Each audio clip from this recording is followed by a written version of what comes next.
মুসলমানদের পরিচয় দিয়ে অমুসলিম কাদিয়ানি অন্তত এই 90% মুসলমানদের দেশে বসবাস করতে দেওয়া হবে। এই দুইটা দাবি আমরা সরকারের কাছে করতে চাই যে সরকার মহোদয়, এক নাম্বার আমাদের বাংলাদেশে নবী মুহাম্মদকে শেষ নবী হিসেবে স্বীকৃতি দেন, এরপরে যারা নবী মুহাম্মদকে শেষ নবী হিসেবে মানবে না তাদেরকে অমুসলিম বলে দেন, থেকে বাইর করে দেন। এটা আমরা বলবো না। এই বাংলাদেশ স্বাধীন দেশ, এখানে মুসলমান বসবাস করার যেমন অধিকার রয়েছে, ঠিক হিন্দু, বৌদ্ধ, খ্রিস্টান সবার বসবাস করার অধিকার রয়েছে, ঠিক একজন কাদিয়ানিও বসবাস করার অধিকার রয়েছে। তবে তবে তবে আমার পরিচয় দিয়ে অন্য কোন রোহিঙ্গা বসবাস করতে পারবে না। ঠিক না বে ঠিক? ইসকনের বিরুদ্ধে কথা বলে আমি প্রায় 2-3 বার থ্রেট পাইছি। কে থ্রেট দিছে শুনবেন নি? মুসলমানের থ্রেট দিছে। কি থ্রেট দিছে? যে ফোন দিছে সেই প্রথমে সালাম দিয়ে আসসালামু আলাইকুম ওয়া রাহমাতুল্লাহ। আমি তো ভাবছিলাম কোন মুসল্লি বা কোন ভক্ত, কোন মুহিব্বিন হবে। ওয়ালাইকুম আসসালাম। হয়তো বলবে যে হুজুর বিকাশ নাম্বারটা দেন, 2-4 হাজার টাকা আপনার জন্য পাঠাই। ওরে দেখি যে আস্তে আস্তে তার বাসা গরম হয়। বলতে বলতে এক পর্যায়ে বলে আমি নাকি হুন্ডা চালাই। আমি বলি ঠিক আছে তো বাইক চালাই তো। আপনার বাইকের কালার নীল না? আমি জি আমার বাইকের কালার নীল। এটা তো যে কোনো মুহূর্তে অ্যাক্সিডেন্ট করতে পারে। এক একবার এক এক ভাষায় বলছে। একবার বলছে আমি আপনার বাড়ি পর্যন্ত চিনি হুজুর, আপনি যেভাবে কথা বলেন এভাবে কথা বললে তো ঠিক মতো বাড়িতে পৌঁছতে পারবেন না। আমি বলছি এই হায়াতের মালিক কে? আমাকে সুস্থ রাখার মালিক কে? আমাকে জীবিত রাখার মালিক কে? এই বাংলাদেশে দুনিয়ার বুকে যদি আল্লাহর কোরআনের পক্ষে কথা বলে, যদি নবীর পক্ষে কথা বলে, যদি উগ্রবাদী সংগঠন ইসকনের বিরুদ্ধে কথা বলে, দুনিয়াবি কোন শক্তি আমার উপরে আক্রমণ করতে চায়, আমি স্পষ্ট ভাষায় বলতে চাই, আমি মোজাম্মেল হোসেন জামিল এই দুনিয়ার দুনিয়াবি শয়তানদের কোন চক্রান্তকে আমি মোজাম্মেল কোন পরোয়া করি না। আমি এক আল্লাহর উপরে আস্থা রাখছি। যে আল্লাহ আমাকে সৃষ্টি করেছে ওই আল্লাহ আমাকে মৃত্যুবরণ করাবে। এর আগে পৃথিবীর সব শক্তি একত্রিত হয়ে আমার একটি পশম বাগা করতে পারবে না। ঠিক না বে ঠিক? ও মুসলমান, এই বিশ্বাস যদি আল্লাহর উপরে রাখো তাহলে তোমরা খালিদ বিন ওয়ালিদের মতো বিশ্ব বিজয় করতে পারবে। অন্যথায় শিয়ালের মতো সারা জীবন বেঁচে থাকবে, কোনো লাভ হবে না। ঠিক না বে ঠিক? نشهد أن لا إله إلا الله وحده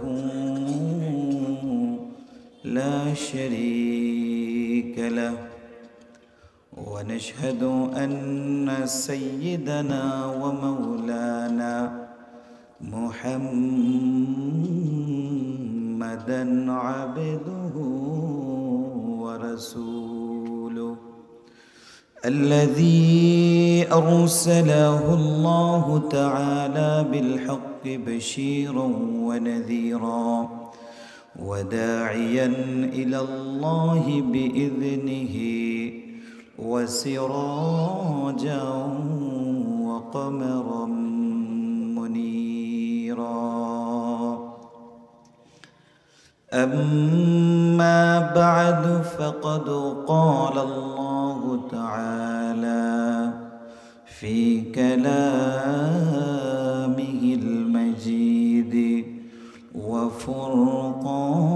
وفرقانه الحميد.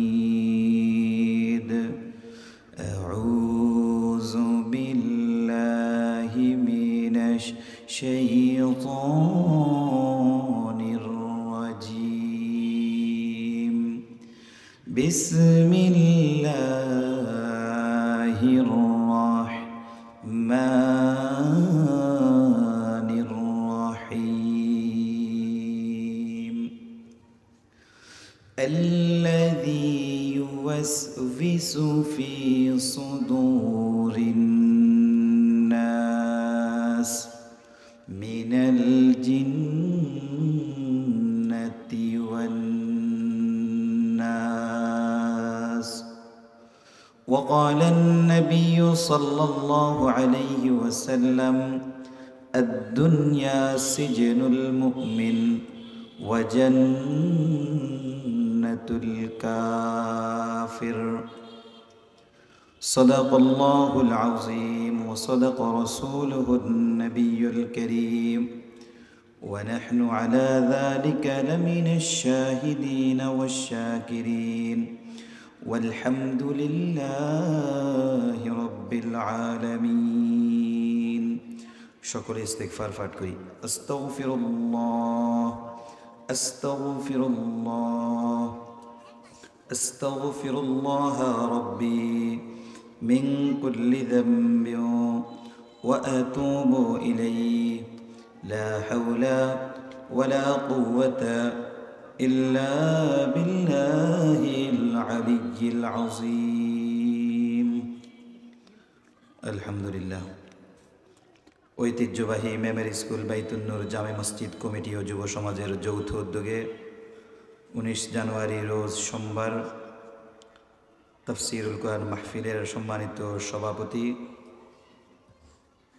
আমাদের মেমরি স্কুল জামে মসজিদের সম্মানিত ফেশ ইমাম আলহাজ হাফেজ মাওলানা শাহাবুদ্দিন সাহেব বারাকাল্লাহু ফি হায়াতিহি, প্রধান মেহমান আমাদের 6 নং নোয়াখালী ইউনিয়ন পরিষদের সম্মানিত চেয়ারম্যান জনাব মাওলানা ইয়াসিন আরাফাত সাহেব, বিশিষ্ট সমাজ সেবক ও শিক্ষানুরাগী জনাব মোহাম্মদ সালাউদ্দিন শেখমনি, এবং বিশেষ প্রধান মেহমান হিসেবে আজকের এই মাহফিল আলোচনা করবেন চাঁদপুর গাছতলার সম্মানিত পীর সাহেব, প্রখ্যাত আলেমে দ্বীন হযরত মাওলানা খাজা ওলিউল্লাহ সাহেব, জাতীয় পুরস্কার প্রাপ্ত সম্মানিত কারি এবং বিশিষ্ট ওয়াইজ হযরত মাওলানা কারি আব্দুল মান্নান সাহেব।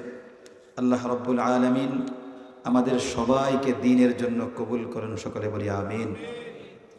আমরা শুরুতেই শুকরিয়া আদায় করছি যে আল্লাহ তাআলা আমাদেরকে আজকের এই দিনে চতুর্দিকে ফিতনা ফাসাদ, চতুর্দিকে গুনাহের আসবাবপত্র, চতুর্দিকে মানুষ বন্যার সিজনে যেমন করে মাছ ধরার জন্য কোথাও জাল লাগায়, কোথাও বিভিন্ন রকমের ফাঁদ সৃষ্টি করে মাছ ধরার জন্য, ঠিক শয়তান পৃথিবীর চতুর্পার্শ্বে, আমাদের এলাকার চতুর্পার্শ্বে বিভিন্ন ফাঁদ তৈরি করে রেখেছে মুমিনদেরকে গুনাহের ফাঁদে, গুনাহের ভিতরে আকর্ষণ করে গুনাতে নিমজ্জিত করার জন্য চতুর্দিকে ফাঁদ তৈরি করে রেখেছে। এই সমস্ত ফাঁদ থেকে আল্লাহ আমাদেরকে বাঁচিয়ে, চায়ের দোকানে 1 নম্বর ফাঁদ 26 ইঞ্চি রঙিন টিভি প্লাস ডিশের লাইন, 26 ইঞ্চি রঙিন টিভি। এখন আর মানুষ সাদা কালো টিভি দেখেও না, সম্ভবত বিক্রিও হয় না, আরও সম্ভবত কোম্পানি বানায়ও না। 26 ইঞ্চি রঙিন টিভি প্লাস ডিশের লাইন। ডিশের লাইন না থাকলে এই টিভির কোনো দাম নেই। ঠিক বলছি না? ঠিক বলছি। 1 নম্বরে চায়ের দোকানে এই ব্যবস্থাটা রয়েছে। 2 নম্বরে আমরা যেই চায়ের দোকানে যাই সেই বিশেষ চিন্তাবিদ, রাজনীতিবিদ, দেশপ্রেম ইত্যাদি ইত্যাদি যত লকব দেওয়া যায় তারপরেও কম হয়ে যাবে। আগামীকালকে ডক্টর ইউনূস থাকবে কি থাকবে না, আগামীকালকে নির্বাচনে কে ক্ষমতায় আসবে আর কে যাবে, সব কিছুর সিদ্ধান্ত আমাদের চায়ের দোকানে হয়ে যায়। ঠিক না ঠিক? মানুষ অহেতুক আলাপ আলোচনা করে, অহেতুক কথাবার্তা বলে সময় নষ্ট করে চায়ের দোকানে। ঠিক বলছি না? ঠিক বলছি। আমাদের গ্রামগঞ্জে একটা কথা আছে, পুরুষ নষ্ট হয় হাটে। বলেন কি বলছি? পুরুষ নষ্ট হয় হাটে, আর মেয়ে নষ্ট হয়, মহিলারা নষ্ট হয় ঘাটে। ঘাট মানে আগে যৌথ বাড়ি ছিল, প্রত্যেক ঘর থেকে বউরা চাউল ধোয়ার জন্য, শাক ধোয়ার জন্য, মাছ ধোয়ার জন্য পুকুরের ঘাটে যাইতো, ওখানে বসে বসে কথা বলতো। বিকেলবেলা একজন আরেকজনের মাথার উকুন বাসার জন্য পুকুরের ঘাটে বসতো, সেখানে দুনিয়ার সব রকমের যত প্রকারের গীবত, শিকায়াত, পরনিন্দা, মানুষের সমালোচনা সবগুলা ঘাটে করত। এজন্য মুরব্বীরা বলতো পুরুষ নষ্ট হয় হাটে, যেটার ব্যাখ্যা দেওয়া লাগতেছে না, আর মহিলারা নষ্ট হয় ঘাটে। অন্যদিকে আল্লাহ নবী সাল্লাল্লাহু আলাইহি ওয়াসাল্লাম বলেন, আহাব্বুল বিলাদি ইলাল্লাহি মাসাজিদুহা, এই পৃথিবীর বুকে আল্লাহর নিকট সবচাইতে প্রিয় স্থান হলো মসজিদ। ও আবগাদুল বিলাদি ইলাল্লাহি আসওয়াকুহা, এবং এই পৃথিবীর বুকে আল্লাহর নিকট যদি কোনো নিকৃষ্ট জায়গা থেকে থাকে, সেটা কোনো ওয়াশরুম, বাথরুম, টয়লেট, লেফটিন যাই বলেন সেটা নয়, গরুর ঘরটাও অতটা নিকৃষ্ট নয়, গোয়ালটাও অতটা নিকৃষ্ট নয়, দুমড়া ভেড়া বকরি যেখানে থাকে সেটাও এত নিকৃষ্ট নয়, যেখানে আপনারা ওয়াশরুমে গিয়ে জরুরত ছাড়েন সেটাও আল্লাহর নিকট এত নিকৃষ্ট নয়। আল্লাহর নবী বলেন, আল্লাহর নিকট সবচাইতে নিকৃষ্ট যদি কোনো জায়গায় পৃথিবীতে থাকে সেটা হলো তোমাদের প্রত্যেকটা এলাকার প্রত্যেকটা বাজার। ঠিক না বে ঠিক? এই বাজারগুলো হলো এক নম্বরে শয়তানের ফাঁদ, শয়তানের জাল এবং আল্লাহর কাছে সবচাইতে নিকৃষ্ট জায়গা।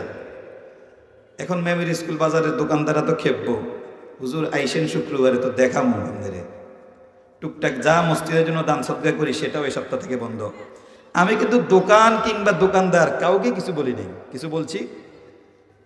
আপনার দোকানে মানুষ যদি বসে বসে আড্ডা দেয় সেটা তো আপনার কোনো দোষ নেই। আপনি ব্যবসা করতেছেন, ব্যবসা করা সুন্নাহ, ব্যবসা করা জায়েজ। ব্যবসাকে আল্লাহ রাব্বুল আলামিন সুদের বিপরীতে দাঁড় করাইছে। সুদ যারা খাবে, সুদ যারা গ্রহণ করবে, সুদ যারা দিবে, সুদের সাক্ষী যারা থাকবে, সুদের লিপিবদ্ধ যারা করবে, সবাইকে আল্লাহ তাআলা জাহান্নামী ঘোষণা দিয়েছেন। এবং সুদ এত মারাত্মক গুনাহ, যেই গুনার 70টা পর্যন্ত গুনাহ হয়, 70টা পর্যন্ত ক্ষতি আছে। তার সর্বনিকৃষ্ট হলো যে কোন মানুষ তার মায়ের, আপন মায়ের সঙ্গে জেনা করার সমপরিমাণ গুনাহ একজন সুদখোরের আমলনামায় ওঠে।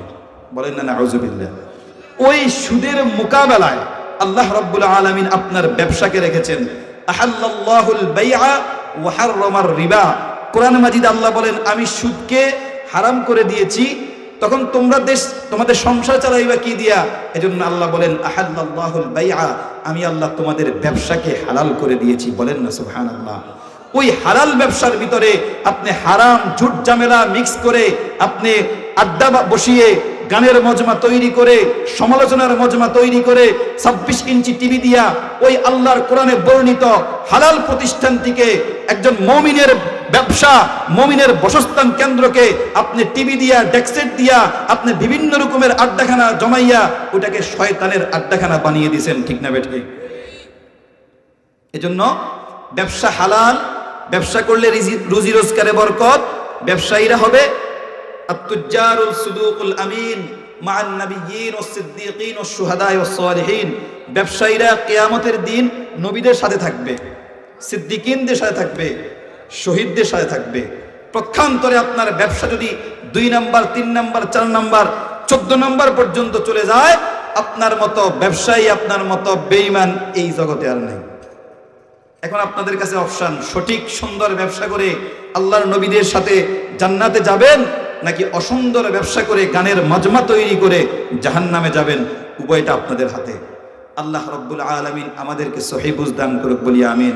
তো বলতে চাইছিলাম, বর্ষার সিজনে আমরা যেমন মাছ ধরার জন্য চতুর্দিকে আন্তা, হারল, জাল, বেয়াল, ট্যাংরার জাল, কত কিছু আছে, সব কিছু বসাই।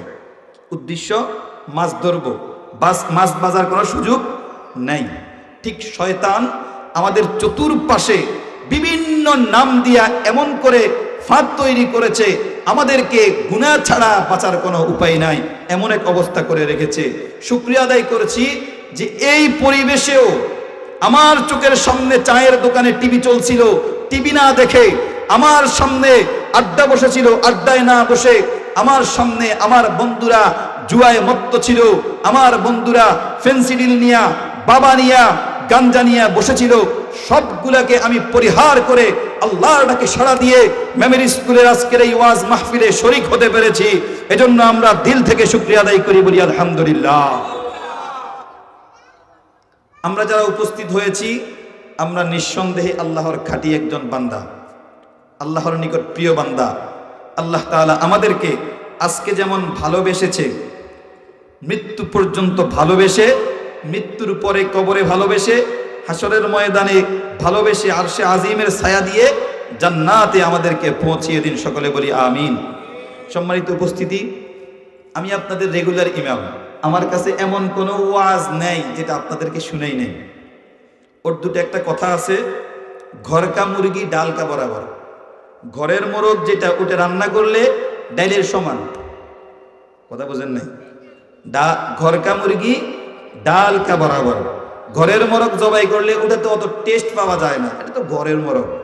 এখন আমি যতই আলোচনা, ভালো আলোচনা করি না কেন, আমার মেমরি স্কুলের মুসল্লিদের কাছে মনে হবে এটা তো হুজুর আমাদেরকে গত শুক্রবারেও বলছে, আগামী শুক্রবারেও বলবে, ভাগ্য থাকলে হয়তো কয়েকদিন পরে এই আলোচনা আবারও করবে। সুতরাং আজকে হুজুরের আলোচনা শোনার তেমন একটা প্রয়োজন নাই, এটা অনেকে মনে করবে। আমি ওই সমস্ত লোকদেরকে দৃষ্টি আকর্ষণ করে বলতেছি যারা মনে করেন গত সপ্তাহে হুজুরের আলোচনা শুনছেন, আগামী সপ্তাহ শুনবেন। হুজুর একজন হইতে পারে, হুজুর গত সপ্তাহ আসছে, আগামী সপ্তাহ আসবে, কিন্তু আপনার বাড়ির দরজায় মেমরি স্কুলের মাঠে আমি আশা করি আগামী 1 বছরে এমন কোরআনের মজলিস, জান্নাতি মজলিস তৈরি হবে না। ঠিক না ঠিক? কিয়ামতের ময়দানে আপনাকে আল্লাহ জিজ্ঞাসা করবে না তুমি মেমরি স্কুল মসজিদের খতিবের মজলিসে বসছো কিনা, আল্লাহ জিজ্ঞাসা করবে দ্বীনি মজলিসে বসছো কি বসো নাই। ঠিক না ঠিক? যারাই আসবে আল্লাহ রাব্বুল আলামিন তাদেরকে হুজুরের উসিলা না বরং দ্বীনি মজলিসের ওসিলা করে নাজাতের ব্যবস্থা করে দিবে। আল্লাহ কবুল করুন, বলি আমিন। তো ওই যে বলছিলাম ঘরকা মুরগি ডালকা বরাবর, এখন কি আলোচনা করুন? কোনো আলোচনাই আমার মাথায় আসতেছে না যে এই মেমরি স্কুল বাসীকে আমি সুদের ওয়াজ করছি, ছাড়ছে কিনা জানি না, ঘুষের ওয়াজ করছি, ছাড়ছে কিনা জানি না, বেপরদার ওয়াজ করছি, ছাড়ছে কিনা জানি না, নামাজের জন্য বলেছি, পড়তেছে কিনা সেটাও জানি না, দাড়ি রাখার জন্য বলেছি, আলহামদুলিল্লাহ সুম্মা আলহামদুলিল্লাহ, আমি একেবারে শতভাগ না হলেও 80% ফলাফল পেয়েছি। এই সমাজের মানুষ ওলামায়ে কেরামের কথা শুনে এবং আমল করার জন্য তারা প্রস্তুত থাকে। আল্লাহ কবুল করুন, বলি আমিন। তো কি আলোচনা করব চিন্তা করলাম, হুজুর তো প্রত্যেক সপ্তাহে মোটামুটি জান্নাত জাহান্নামের ওয়াজ করে, এই সপ্তাহ এই তাফসীর কোরআন মাহফিলে একটু না হয় দুনিয়ার আলোচনা করি। আপনারা কি রাগ হবেন? আপনারা কি রাগ হবেন? আমার আবার একটা বদনাম আছে আমার নিজস্ব এলাকাতে, আমি নাকি ওয়াজের মঞ্চে বসলে গরম গরম কথা বলি। আমার বদনামি হয়েছে কি, আমি নাকি গরম গরম কথা বলি। এক জায়গায় আমারে দাওয়াত দিছে আমার এক বন্ধু, পরবর্তীতে হেরা জানছে যে আমি নাকি গরম আলোচনা করি। এরপরে আমারে একটা টোকেনের ভিতরে লিখে দিছে, হুজুর পরকাল সম্পর্কে ওয়াজ করবেন, এবং এটার ব্যাখ্যা লিখে দিছে, অর্থাৎ জান্নাত জাহান্নাম সম্পর্কে ওয়াজ করবেন। সুন্দর একটা আমাকে আলোচ্য বিষয় দিছে, কি করলে জান্নাতে যাওয়া যায়, কি করলে জাহান্নাম থেকে বাঁচা যায় সে কথা বলার জন্য বলছে। তা আমি উঠেই এই কথাটা পড়ছি। আমি বললাম, ভাই আপনি যেই কারণে আমাকে নোটিশটা দিছেন, অর্থাৎ আমি যদি দুনিয়ার কোনো বিষয় আলোচনা না করি, এখন আমি যদি জান্নাত যাইতে হয় কি কি কারণে সেটা বললেও তো আপনার ওই কথাগুলো চলে আসবে। জাহান্নাম থেকে বাঁচতে হবে কি কি কারণে ওটা বলতে গেলেই তো ওই কথাগুলো চলে আসবে। আপনি কি দিয়া মুখ আটকাবেন? তখন আমি স্পষ্ট ভাষায় বলেছি, যতদিন পর্যন্ত বাংলার জমিনের মানুষেরা ওলামায়ে কেরামের মুখে তালা লাগানোর চেষ্টা করবে ততদিন এই জাতির কপালে হেদায়েত নাই। আর যেদিন বাংলার ওলামায়ে কেরামকে স্বাধীন মুক্ত আকাশে ছেড়ে দেওয়া হবে, আপনারা আপনাদের গতিতে আপনাদের মন ইচ্ছা মতো কোরআন থেকে ব্যাখ্যা করেন, দেখবেন ইনশাআল্লাহ সেই দিন দেখে আমার বাংলার জমিনে বাংলার মানুষদের ইমানের ভিতরে পরিবর্তন আসা শুরু করবে। ঠিক না ঠিক?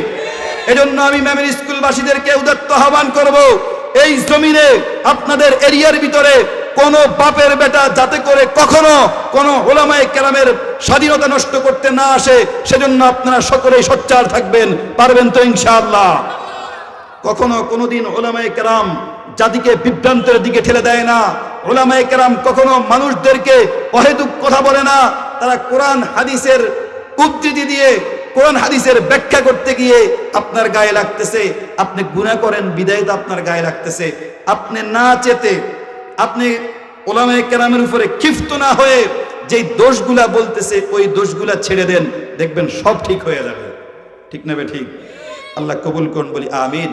তো আজকের আলোচ্য বিষয়টা যেটা রেখেছি, এটা 99% মানুষের কাছে একটু খারাপ লাগবে। খারাপ লাগলেও মাফ করে দিয়েন, আজকে কিছু বলিয়েন না, আগামী শুক্রবার একটা গণদোলাই দিয়ে দিয়েন আমারে। শাহজাহান ভাই বলতেছে যে শুক্রবারে দিয়েন। আলোচ্য বিষয়টা একেবারেই সংক্ষেপ। আসন্ন নির্বাচনকে কেন্দ্র করে আমরা দুইটা জিনিস বলবো আমি আজকের এই মাহফিলে। কোন রাজনৈতিক আলোচনা হবে না, কেউ ভয় পাইয়েন না। মাহফিল কমিটি আবার মনে মনে ভয় পাইতেছে, মাগো হুজুরের তো চাকরি যাইবো, আমাদেরও উপরে চাপ সৃষ্টি হবে, হুজুর রাজনীতি আলোচনা করবেন না। রাজনীতি আলোচনা করার কোনো দরকার নাই। কোরআন যতটুকু সাপোর্ট করবে অতটুকু কথা বলবো, এর বাইরে একটা চুল পরিমাণ কথা বলবো না ইনশাআল্লাহ। আমি আজকে শুধু একটা কথা বলবো, আসন্ন নির্বাচনকে কেন্দ্র করে ভবিষ্যৎ আমাদের রাষ্ট্রীয় প্রধান যারাই হবেন, যারাই আমাদের দেশ পরিচালনা করবেন, তাদের কাছে আমি আমার মুখ দিয়ে তাওহীদি জনতার পক্ষ থেকে দুইটা দাবি রাখবো। কয়টা দাবি? দুইটা দাবি। আর আপনাদেরকে শাসক কেমন হওয়া উচিত ছোট্ট ছোট্ট দুই একটা ঘটনা শোনাবো।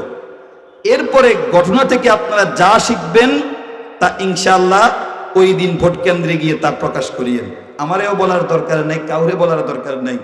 আপনি আপনার বিবেককে প্রশ্ন করিয়েন যে দেশ, জাতি, ধর্ম, মানবতার কল্যাণ হয় এমন কাকে আমার প্রতিনিধি বানালে ভালো হয়, এমন ব্যক্তিকেই আপনি প্রতিনিধি বানাইবেন। এর বাইরে আর কিছুই বলবো না। ঠিক না ঠিক? আল্লাহ কবুল করুন, বলি আমিন। বাংলাদেশের এই গত 54 বছর, 50 বছরের অধিক এই বাংলাদেশের হায়াত, বাংলাদেশের বয়স, বাংলাদেশের শুরু থেকেই আমরা উলামায়ে কেরাম, তাওহীদি জনতা বাংলাদেশের প্রত্যেকটা সরকারের কাছে একটা আবেদন করেছিলাম যে সরকার মহোদয়, আমাদের এই বাংলার জমিনে কাদিয়ানীদেরকে কাফের হিসেবে ঘোষণা করে দেন। কি বলেছিলাম?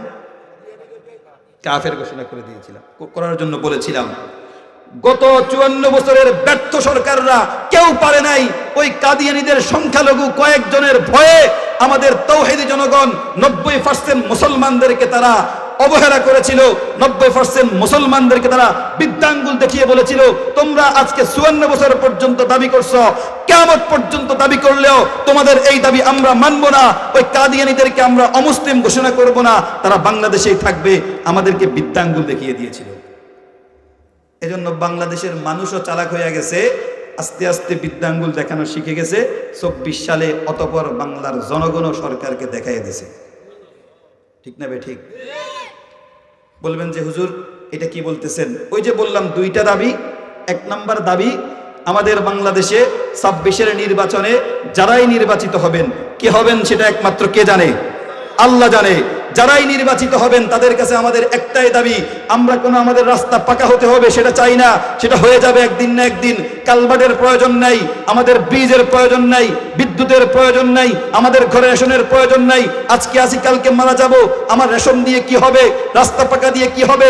আমার এখানে কালভার্ট দিয়ে কি হবে? আমার ব্রিজ দিয়ে কি হবে? কিন্তু আমাদের কলিজার টুকরা, আমাদের হৃদয়ের মণি, আমাদের মুহাম্মদুর রাসূলুল্লাহ সাল্লাল্লাহু আলাইহি ওয়াসাল্লামকে বাংলার জমিনে সরকার মহোদয় এই স্বীকৃতি দিতে হবে যে প্রিয় নবী মুহাম্মদ মুস্তাফা আখিরি নবী, শেষ নবী, তারপরে আর কোনো নবী নাই।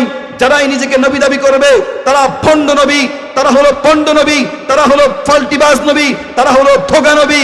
সুতরাং কেউ যদি আমার নবীকে নবী, শেষ নবী না মানে তারা মুসলমান থাকবে না। সুতরাং কাদিয়ানীরা নবী মুহাম্মদকে শেষ নবী মানে না, তারাও মুসলমান না। যেমন করে বাংলাদেশে হিন্দু বসবাস করে তারাও বসবাস করবে, কাফের বসবাস করে, বৌদ্ধ বসবাস করে, ইহুদি বসবাস করে, নাস্তিক বসবাস করে, ঠিক কাদিয়ানীরাও বসবাস করবে, কিন্তু তাদের পরিচয় মুসলমান দিতে পারবে না। ঠিক না ঠিক? মুসলমান হওয়ার জন্য দুইটা জিনিস শর্ত। কয়টা জিনিস? এক নম্বরে আল্লাহকে আল্লাহ মানা, দুই নম্বরে নবীকে নবী মানা।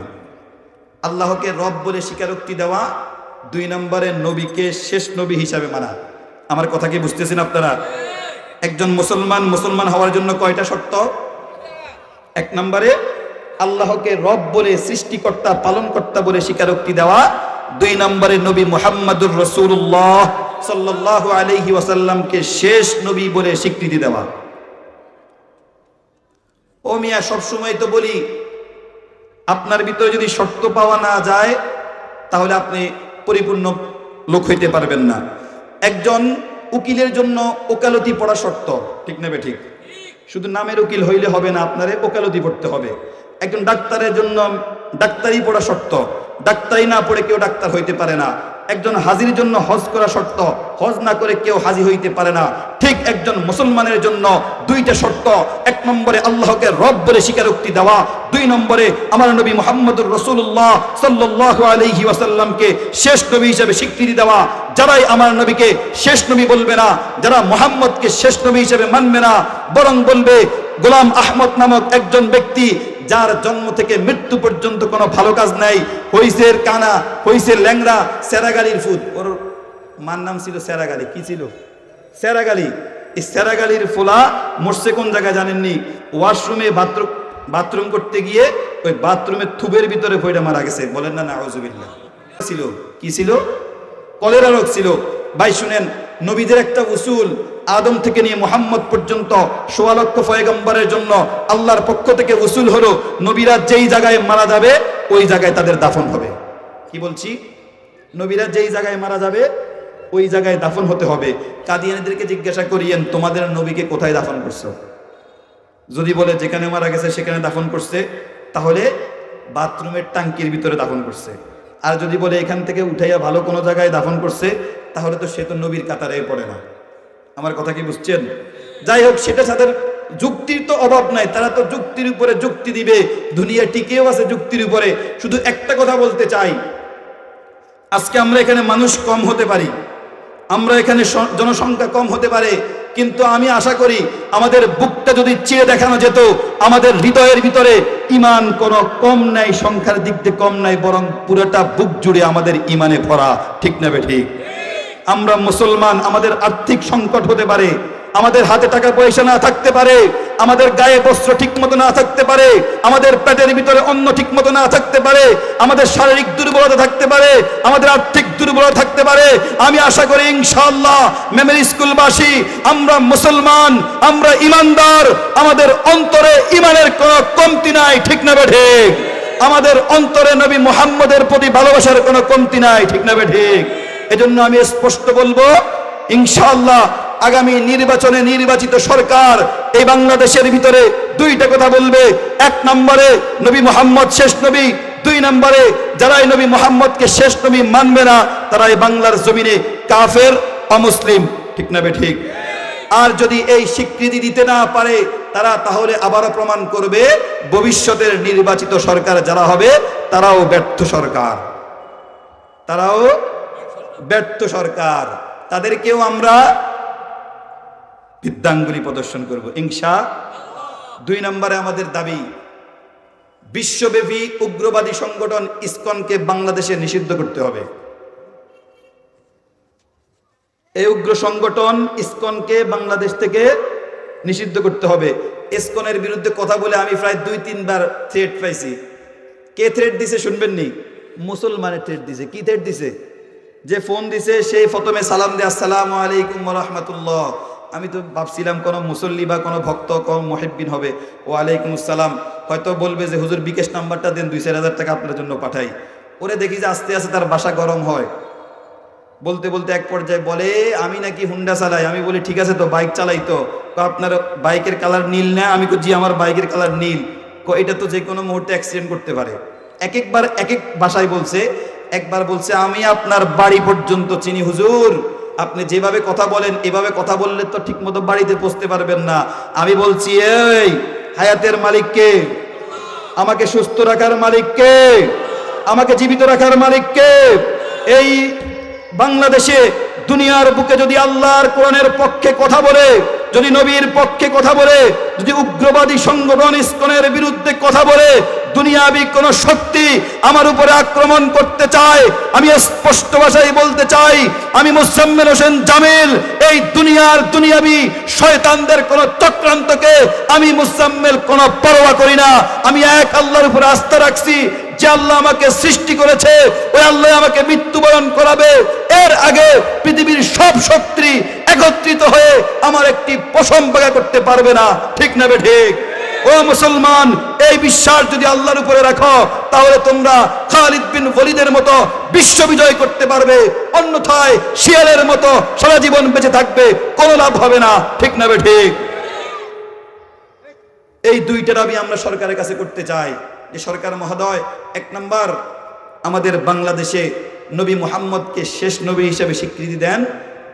এরপরে যারা নবী মুহাম্মদকে শেষ নবী হিসেবে মানবে না তাদেরকে অমুসলিম বলে দেন, দেশ থেকে বাইর করে দেন। এটা আমরা বলবো না। এই বাংলাদেশ স্বাধীন দেশ, এখানে মুসলমান বসবাস করার যেমন অধিকার রয়েছে, ঠিক হিন্দু, বৌদ্ধ, খ্রিস্টান সবার বসবাস করার অধিকার রয়েছে, ঠিক একজন কাদিয়ানিও বসবাস করার অধিকার রয়েছে। তবে তবে তবে আমার পরিচয় দিয়ে অন্য কোন রোহিঙ্গা বসবাস করতে পারবে না। ঠিক না ঠিক?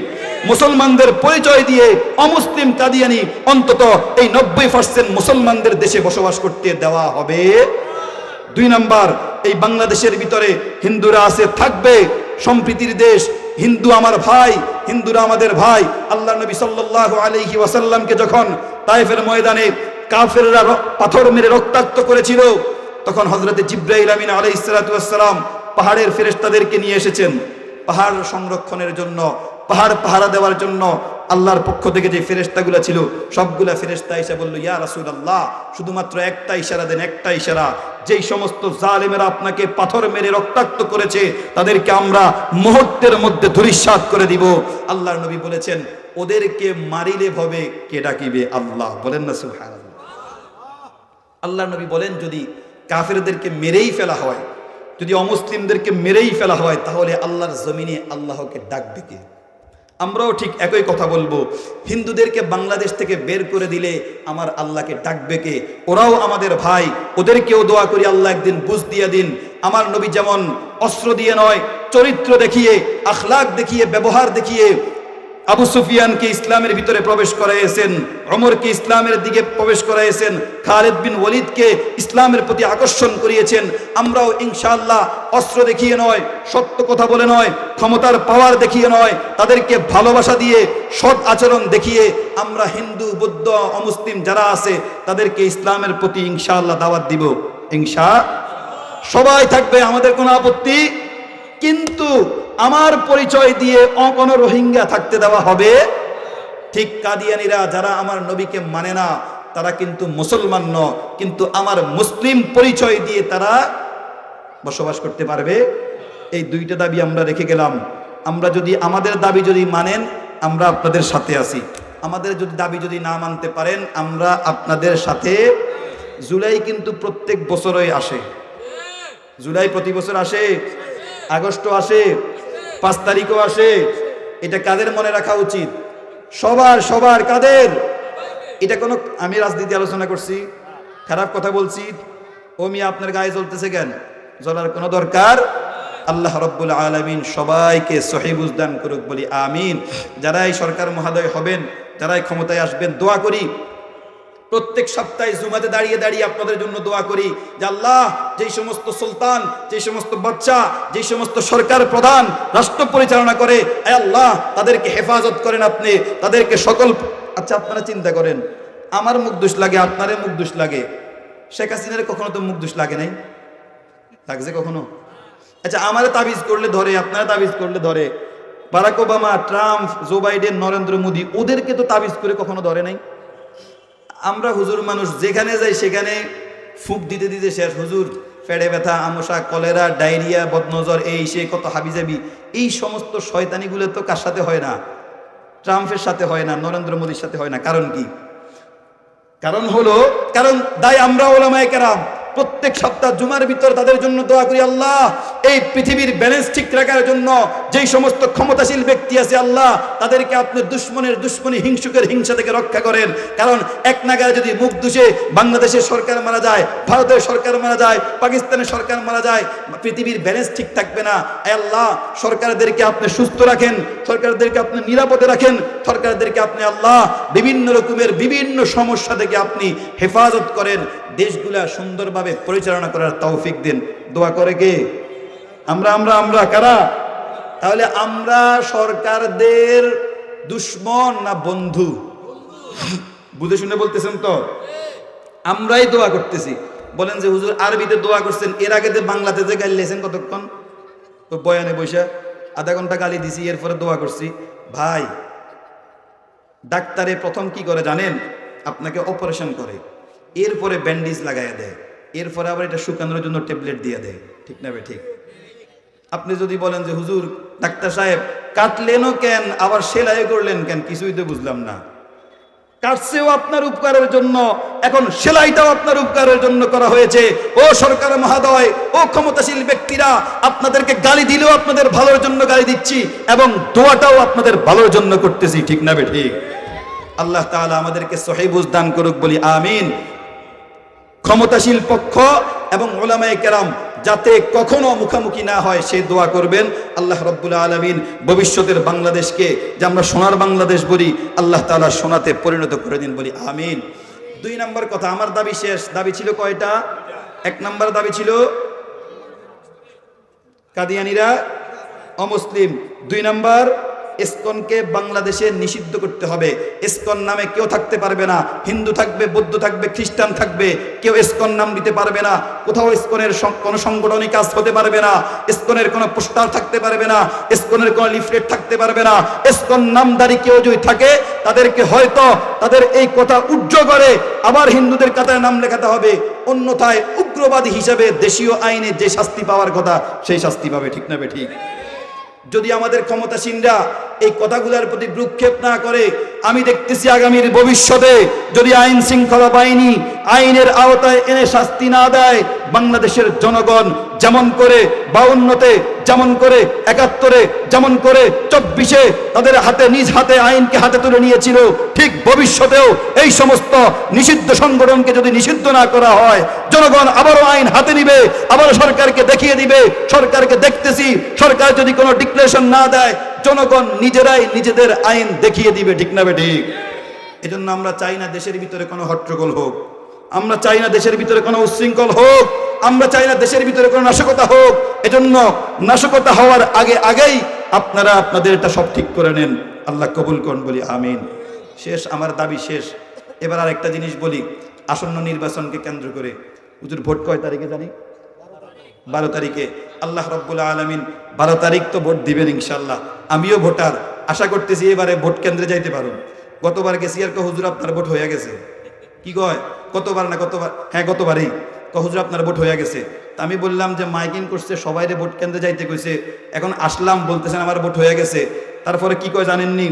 আমার কাকা লাগে, নাম বলবো না, আর অবশ্য শুনবেও না, উনি অনেক দূরে। বলে হুজুর বাতিজা, তোমাদেরকে আমরা মহাব্বত করি, তোমরা সম্মানী মানুষ, ওলামায়ে কেরাম, তোমরা কেন এই সমস্ত জায়গায় আসছো? যাও যাও, তোমরা বাড়িতে গিয়ে ঘুমাও, তোমাদের ভোট হয়ে গেছে। আলহামদুলিল্লাহ, কত সম্মান ওলামায়ে কেরামকে তারা করে, দেখছেন? আমাদের কাজগুলো তারা করে দিয়েছে। আল্লাহ তাআলা তাদেরকে হেদায়েত দান করুক, বলি আমিন। আমরা এতটা সম্মান আমরা চাই না ভাই, এতটা আমাদের প্রতি আপনারা হৃদয়বান হন আমরা চাই না। আমরা চাই আমাদের নেতা আমরাই সিলেক্ট করব। আমার নেতা আপনার সিলেক্ট করার দরকার নেই। আমার বিয়ের বউ আমি নিজে দেখে পছন্দ করব। আপনার পছন্দ করা বউ আমি ঘরে আনতে চাই। আল্লাহ তাআলা আমাদেরকে সেই তৌফিক দান করুক, বলি আমিন। ইনশাআল্লাহ ভোট যথাগতিত হবে। পরের দিন আল্লাহ রাব্বুল আলামিন এই বাংলাদেশে এমন একজন শাসককে নিযুক্ত করুন, যে শাসকের কারণে বাংলাদেশের জনগণ ঘরের ভিতরে সুন্দরভাবে ডাল ভাত খেয়ে শান্তিতে ঘুমাতে পারবে। আল্লাহ কবুল করুন, বলি আমিন। পার্শ্ববর্তী রাষ্ট্র থেকে যারা আমাদের দিকে রক্ত চক্ষু দিকে তাকিয়ে রয়েছে, কখন আমার উত্তরবঙ্গ খাবে, কখন আমার পশ্চিমবঙ্গ দখল করবে, কখন আমার পাহাড়ি অঞ্চল দখল করবে, এমন যারা কেউ ডান দিক থেকে আসতেছে, কেউ বাম দিক থেকে আসতেছে, কেউ সেই সুদূর পশ্চিম থেকে আমাদের দিকে তাকিয়ে রয়েছে, আমাদের সেন্ট মার্টিন দখল করবে, আমাদের পূর্ব অঞ্চল দখল করবে, আমাদের পাহাড়ি অঞ্চল দখল করবে। আল্লাহর দরবারে দোয়া করি যে আল্লাহ 2026-এর নির্বাচনে এমন ক্ষমতাসীন সরকারকে আপনি নির্বাচিত করে দেন, যিনি নাকি আমাদের দেশের শান্তি আনবে এবং তার মাধ্যমে সারা পৃথিবীর বুকে বাংলাদেশকে জানান দিয়ে দিবে যে বাংলাদেশ আয়তনের দিক থেকে ছোট্ট হতে পারে। এই বাংলাদেশের মানুষ তাদের 1 ইঞ্চি ভূখণ্ড রক্ষার জন্য যেমন করে 71-এ জীবন দিয়েছে, ভবিষ্যতে আবার যদি আমার এই ভূখণ্ড রক্ষার জন্য জীবন দিতে হয়, এই বাংলার জনগণ প্রস্তুত আছে এবং প্রস্তুত থাকবে। ঠিক না ঠিক? কিন্তু এরপরেও আমার এই সোনার বাংলাদেশ থেকে 1 ইঞ্চি কাউকে দেওয়া হবে না।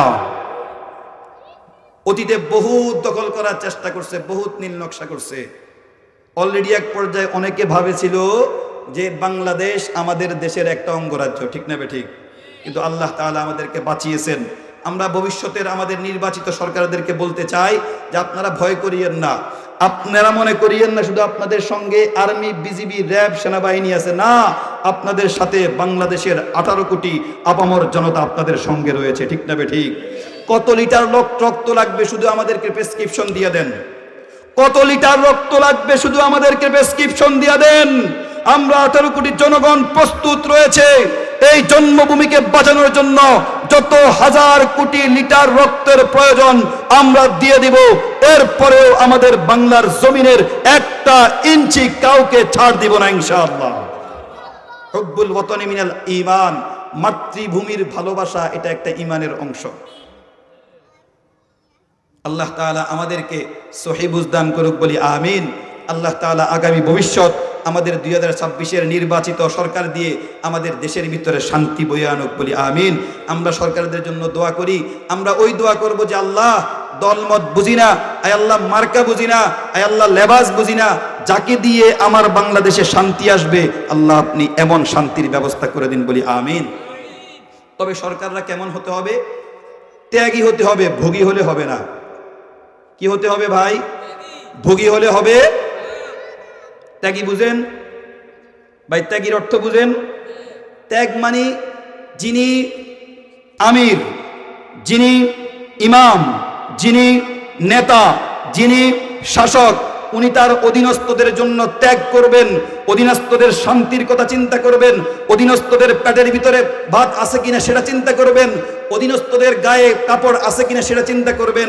আর ভোগী হলো আমার অধীনস্থ জনগণ খাইছে না না খাইছে সেটার কোনো দরকার নাই, আমার বেগম পাড়া কয়তলা বিল্ডিং হয়েছে সেটার খবর নেও। ঠিক বলছি না? ঠিক বলছি। এজন্য আমরা চাই আমাদের ভবিষ্যতের সরকারগুলা ত্যাগী হবে, ভোগী হবে না। কি হবে? ত্যাগী হবে, ভোগী হবে। আল্লাহ তাআলা কবুল করুন, বলি আমিন। আপনাদেরকে ছোট্ট একটা ঘটনা শুনাই। যিনারা আমাদের বাংলাদেশের প্রত্যেকটা সম্পদকে রাষ্ট্রীয় সম্পদ মনে করবে, নিজের সম্পদ মনে করবে না, নিজের জন্য ব্যবহার করবে না, রাষ্ট্রীয় সম্পদ দ্বারা কানাডায় তারা বিল্ডিং নির্মাণ করবে না, রাষ্ট্রীয় সম্পদ দ্বারা তারা আমেরিকার ভিতরে বাড়ি কেনার চেষ্টা করবে না, রাষ্ট্রীয় সম্পদ দ্বারা তারা বিভিন্ন ইউরোপ কান্ট্রিতে যাওয়ার ব্যবস্থা করবে না, বরং রাষ্ট্রীয় সম্পদকে রাষ্ট্রের কাজে ব্যবহার করবে, নিজের জন্য এক চুলো ব্যবহার করবে না। এমন শাসক আমরা চাই, ঠিক না ঠিক? ও ভাই, ইতিহাসের সর্বশ্রেষ্ঠ শাসক হযরত ওমর ইবনুল খাত্তাব রাদিয়াল্লাহু তাআলা আনহু, আমিরুল মুমিনিন, খলিফাতুল মুসলিমিন, রাতের বেলা বসে বসে রাষ্ট্রীয় কাজ করতেছে। আগের যুগ লাইট ছিল না, কারেন্ট ছিল না, মোমবাতি ধরেন অথবা সেরক, চিনেননি সেরক? সেরক জ্বালিয়ে রাষ্ট্রীয় কাজ করতেছে। হঠাৎ করে একজন লোক আসছে, বলছে আমিরুল মুমিনিন আপনার সাথে আমার কিছু কথা আছে। হযরতে ওমর জিজ্ঞাসা করে রাষ্ট্রীয় কথা না ব্যক্তিগত কথা? কি জিজ্ঞাসা করে? রাষ্ট্রীয় কথা বলবা নাকি ব্যক্তিগত কথা বলবা? ওই লোকটা বলে ব্যক্তিগত কথা বলবো।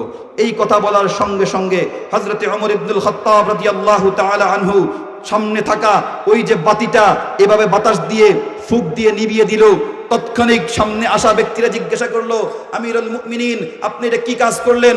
আপনার সঙ্গে আমি কথা বলবো, আপনি এবার বাতিয়ে নিভিয়ে দিয়েছেন, আমি তো আতঙ্কিত হয়ে গেছি। হযরতে ওমর ফারুক রাদিয়াল্লাহু তাআলা আনহু বলে, ভাই কথা বলবা ব্যক্তিগত আর বাতি জ্বলবে রাষ্ট্রীয়, এটা হতে পারে না। রাষ্ট্রীয় টাকা দিয়ে রাষ্ট্রীয় কোষাগার থেকে তেল কিনে ওই আলোতে বসে বসে আমরা আমাদের ব্যক্তিগত গপসপ মারবো, এমনটা রাষ্ট্রের সঙ্গে গাদ্দারি আমি ওমর করতে পারবো না। বলেন না সুবহানাল্লাহ? ভাই 2 মিনিট কথা বললে কতটুকু তেল যাইতো? এতটুকু তেলের নিরাপত্তা হযরতে ওমরের কাছে ছিল।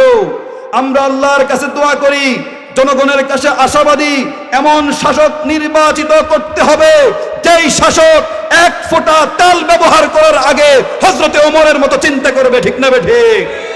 অন্যথায় যদি রাষ্ট্রীয় সম্পদকে, রাষ্ট্রীয় অর্থ সম্পদকে নিজের মনে করে যেমন তেমন করে খরচ করে, এমন সরকার আমরা চাই না। যদি নির্বাচিত হয়েও যায় ইনশাআল্লাহ আমরা আবার বয়কট করব, ঠিক না ঠিক?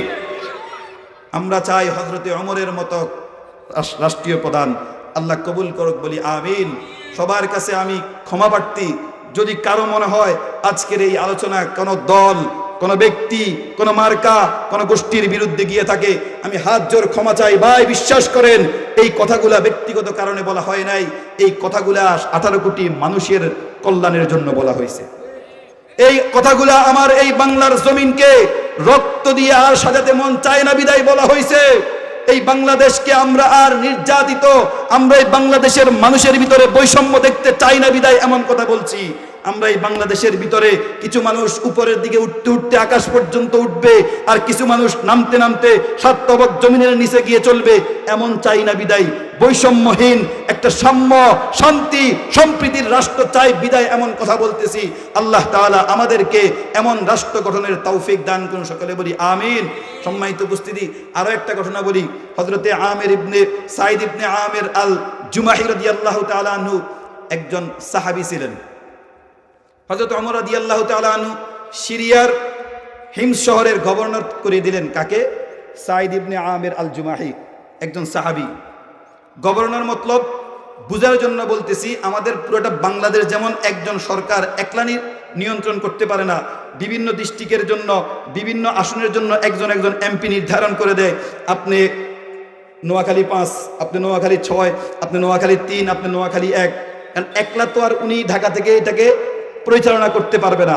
ঠিক তৎকালীন যুগে যখন অর্ধ পৃথিবীর বাদশা হযরতে ওমর ইবনুল খাত্তাব রাদিয়াল্লাহু তাআলা আনহু ছিলেন, তিনি চিন্তা করলেন আমার একার পক্ষে অর্ধ পৃথিবীর শাসন করা সম্ভব নয়। এজন্য এক এক ডিস্ট্রিক্টে এক এক এরিয়ার ভিতরে এক একজন গভর্নর তৈরি করে দিলেন, এক একজন গভর্নরকে নির্ধারিত করে দিলেন যে আপনি আপনার এরিয়াকে দেখে শুনে রাখবেন। সিরিয়া ছিল তৎকালীন যুগের সবচাইতে বাণিজ্যিক এলাকা। কি ছিল? সবচাইতে বাণিজ্যিক এলাকা, যেমন বর্তমান বাংলাদেশের চট্টগ্রাম, ঢাকা ইত্যাদি। আচ্ছা বলেন তো দেখি, বাণিজ্যিক এলাকাগুলোর জনপ্রতিনিধি যিনি হবেন তিনি কি ধনী হবেন না গরিব হবেন? আরো জোরে বলতে হবে, বাণিজ্যিক এলাকার জনপ্রতিনিধি ধনী না গরিব? শুধুই কি ধনী নাকি সময়ের সেরা ধনী?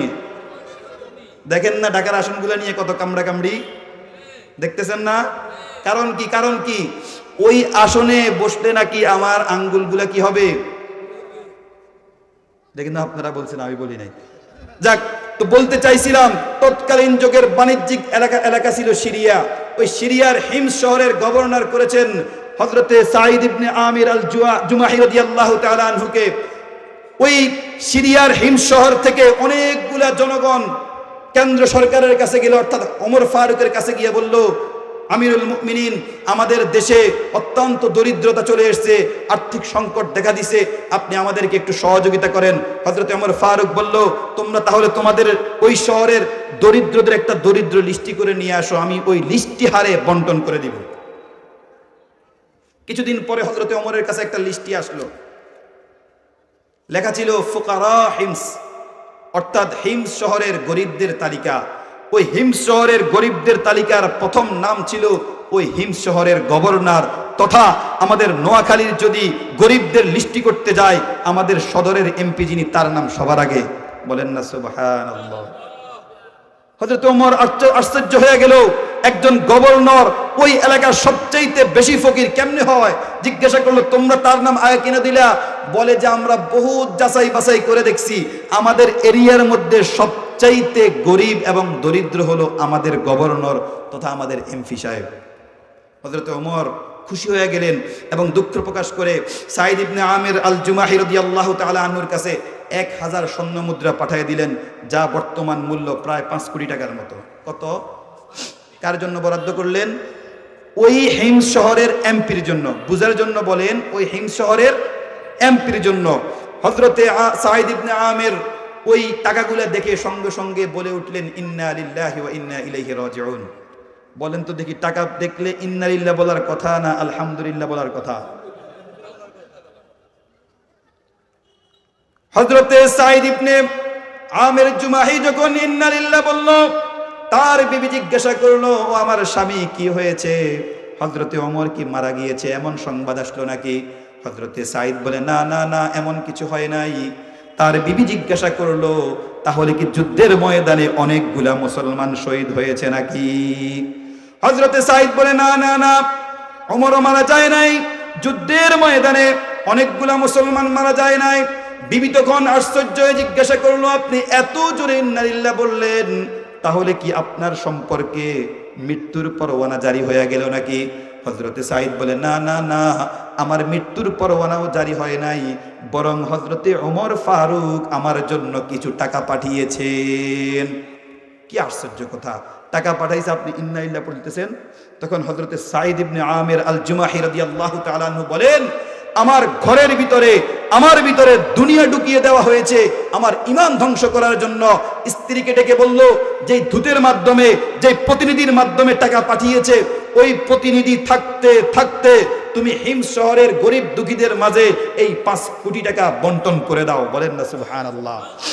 বলতে চাইছিলাম, যদি শাসক ভোগী না হয়ে ত্যাগী হয় তাহলে তার সম্পদের ভাগও জনগণ পায়, ঠিক না বে ঠিক?